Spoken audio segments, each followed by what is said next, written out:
Hello everyone, we need to talk about something serious. So you know this game called 99 Nights in the Forest? Well, we're going to be talking about the dark truth behind this game. There was a lot of lore to this game, and it's terrifying, guys. And if this is real, and everyone says in the comment section that this is real, I am never in my life playing 99 Nights in the Forest ever again. So like this video, because we're going to be talking about what happened that caused 99 Nights in the Forest. We're talking about like the past, because back in May 1st, 2023, a plane crash happened, and it involves what happens in the game. And we're also going to be talking about the dark truth behind the deer and what happened to it. And we're also going to be talking about the cultists and the forest itself. So make sure to stay around because we're going to be talking about everything that happens. Smash the like button if you are scared of this. So here's what's going on with the 99 Nights in the Forest situation. We need to talk about the deer and the real story behind this game. Also, I'm talking right now, and this is going to be crazy. The query, the dark truth behind the deer and 99 Nights in the Forest refers to the lore of the survival horror game 99 Nights in the Forest. The story based off of several real-life events and myths, particularly the Wendigo legend in a real-world plane crash involving 4 children. Here we go. This is going to be insane. Real-life inspiration. A plagiarism plot event of 99 Nights in the Forest is inspired by a plane crash in the Amazon jungle in May 2023, where 4 children survived for 40 days. In the game's story, 4 children also go missing in the forest after a plane crash.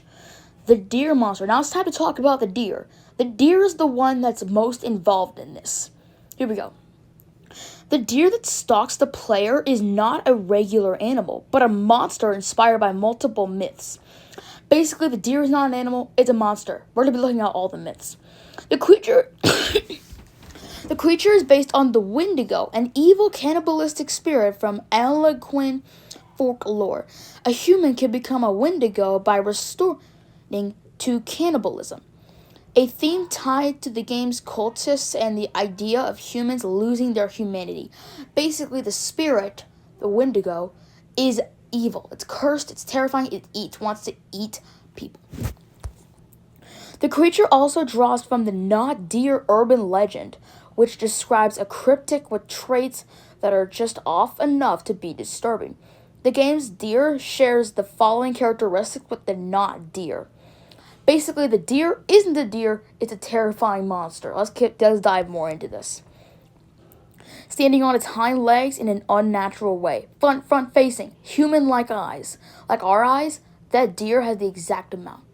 An eerie sense of intelligence and emotion. Basically, the deer has emotions and intelligence. I don't think deer have intelligence. Anyway, whatever.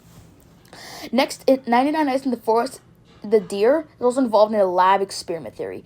A prevalent theory in the game's lore is that the deer was the subject of a genetic experiment in a hidden lab within the forest. A destroyed cage and lab tables suggest that the deer was mutated, then broke free and killed the scientists. Basically, the deer managed to get out and literally took all of the scientists' lives. Next, the children's mother theory. This is crazy.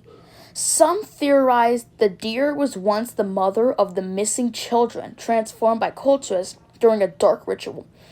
Basically, the deer was the mother of the 4 children that are missing in the game. Also, the forest theory, if we go back up, there are 40 days, they go missing. That are the 4 children that were gone that are in the game. That is insane. Yes, like I said, even if you join the game, it will tell you that this was real. Now it's time for the cultists in the forest. The cultists are hostile, human NPCs who worship the mutated deer monster. Basically, they work with him and try to kill us. Like, if you ever played 99 Nights in the Forest, you would know these little dudes that walk up to us with, like, swords and crossbows. Yeah, those are the cultists. Driven by psychosis. They are believed to be suffering from Wendigo psychosis. I don't know how to pronounce that. A disorder causing them to crave human flesh. Basically, the cultists are craving human stuff. Or human blood, I think. Or intestines. Like, that's really bad. worship with the deer. They wear antler masks and work with the deer to attack outsiders. Some believe they were surviving scientists who began to worship the monster out of fear. Yes. So basically they turned evil and now they're working with the deer.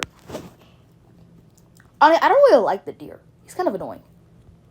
The forest fights back. The game also suggests the forest itself is a mythical entity that is protecting the missing children from the cultists and the deer. Dude, the deer is not a deer. It's a monster facing a Wendigo. The significance of 99 Nights. The title refers to the period players must survive in the forest, the struggle, the number 99, and the final cultist. Reaching the end of 99 Nights does not necessarily mean the end of the game, as the deer and other threats will continue to appear. Basically, that's what happens in the game.